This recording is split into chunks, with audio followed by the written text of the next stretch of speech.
Now moving on to the next game that happened on Saturday. It was supposed to be 3 games on Saturday, but because the Bills and Steelers got pushed back, we only got the 2.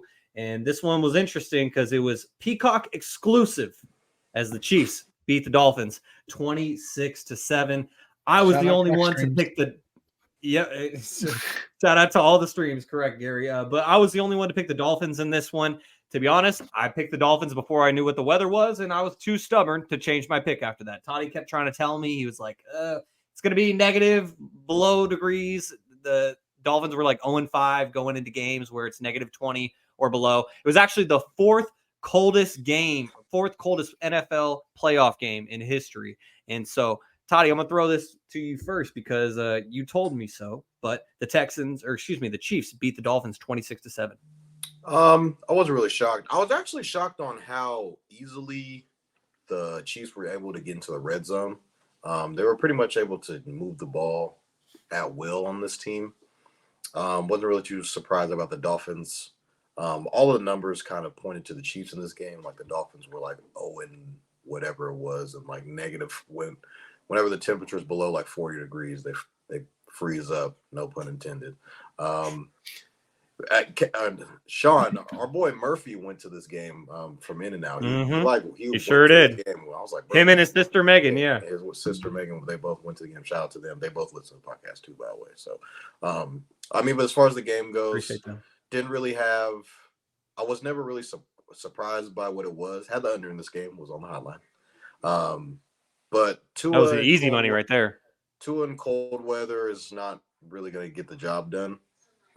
Maybe if the game were, I think if they would have won the season finale against the Bills, the game would have been in Miami and they would have been able to play there. I don't know if the result would have been any different, but it would have made it a lot tougher. So not really surprised. Mahomes got it done at home. Another home playoff game for them. But he will be on the road this weekend for the first time in his career, and I'm pretty sure we'll get to that a little bit later. But I think the Dolphins maybe need to look elsewhere for a quarterback because we've kind of seen this kind of over and over with what Tua is, and this is kind of he is what he is. And I did see reports come out saying that the Dolphins want to keep Tua, and that's fair too because hey, you were a game away from winning the division. You had some injuries. So people are going to point to that, but I don't think Tua will be able to get the job done down the stretch at all, especially in these close games in the playoffs.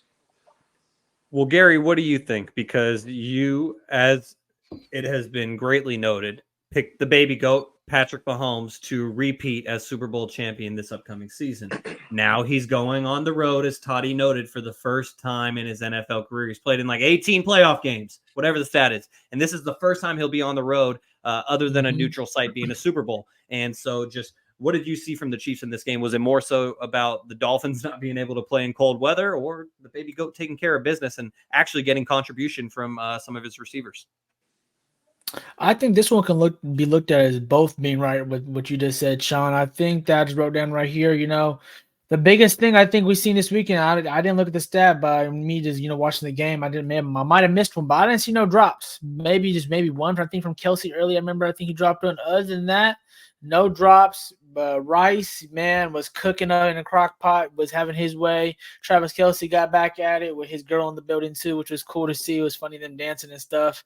And then Pacheco, man, they controlled the game clock the whole way through this game and, man, shut down Miami in every which way. I just seen Tyreek Hill's quote, and I wanted to mention it on the pod because he said it can't be front runners, And, when they were demolishing, putting up 70 versus the Broncos, they're looking good when Mostert and then we're running in the backfield, getting, all sorts of TDs and Tyreek Hill and Waddle were going crazy. It was looking great, but – I love seeing this team early, and we hopped on the bandwagon in terms of me. I did. Well, I was like, I picked the Bills, which ended up being right, winning the division. But I kind of regretted that because I did like what I was seeing from the Dolphins and what type of team they have. They have a lot of guys that you want to root for, and their coach, it is I don't think he's here to blame. If you want to put any blame, it's going to be coming down to the whole offense, really, and the defense. This is a whole team loss for the Miami Dolphins, and you can't really put blame either which way.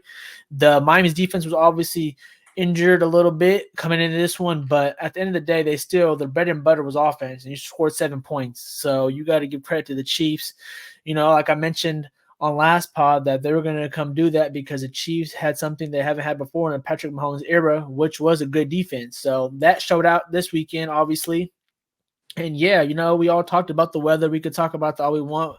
We all know that this high-flying team, Miami, goes any cold places, and if you look down the AFC, you're pretty much going to go to a lot of cold places. So they're going to have to look going forward. If you want to look how to fix Miami, they're going to have to buckle down, get back more on defense and, get back to the running game, because the running game wasn't really there at the end. That's how they get to those big plays. As we know, they play action it and they get Tyreek open on one-on-ones and making magical plays. And he only was able to do one magical play this game to get them to 7 points. But man, oh man, yep. Y'all can see it already coming.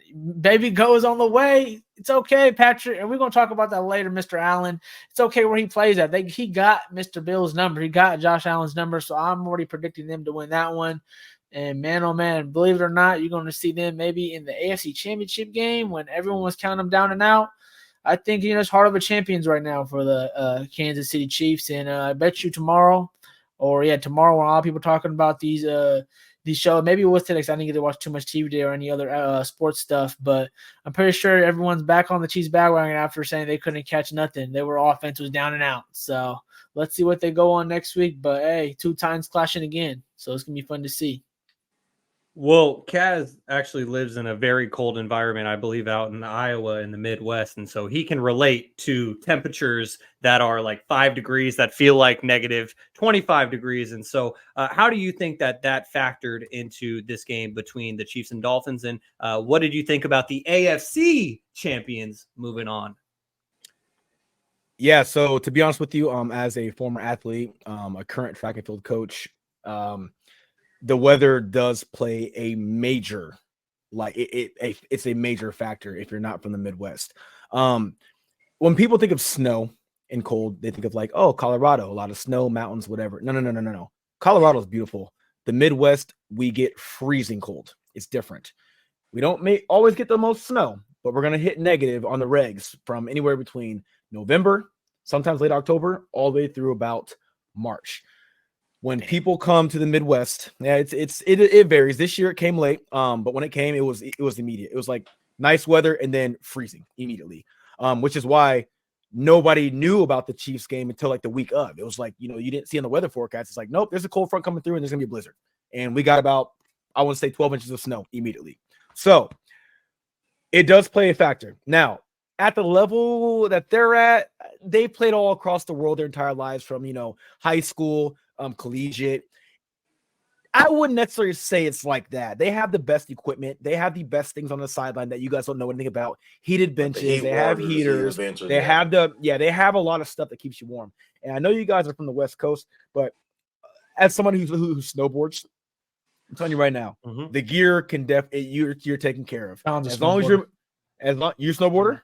I ski. Yeah. We go to mountains. Yeah. Either way. So on the east side of California, I know there's snowboard out there. You know what it's like when it's not that cold when you're moving around. These guys are top tier athletes. It's fine. They're cold, but it's fine. They have the best equipment in the world. Now, is that an excuse for the Dolphins to show up and play the way they did? No. The Dolphins were outclassed. They were so one-dimensional. I know they had injuries, but they needed Tyreek Hill to save them yet again, and you cannot do that for an entire season. You cannot rely on just the best wide receiver, arguably, in the NFL to carry you to the Super Bowl and win. It's just not going to work. When you get to the playoffs, it's different. It is different. I've been tweeting it all season long. We've seen it happen so far this season. We've seen the Browns get crushed. We've seen the Dallas Cowboys get absolutely dismantled, and nobody saw that coming. Obviously, tonight, even though the Eagles aren't the greatest, we'll talk about that later on, but teams that may not look too hot in the regular season, when they show up in the playoff, they're well coached and they have grit. It happens. The Chiefs, all season long, what were people saying? Oh, Mahomes, he's not himself. Oh, they can't do this. They can't do the offense change. Travis Kelce hasn't scored a touchdown in how many weeks?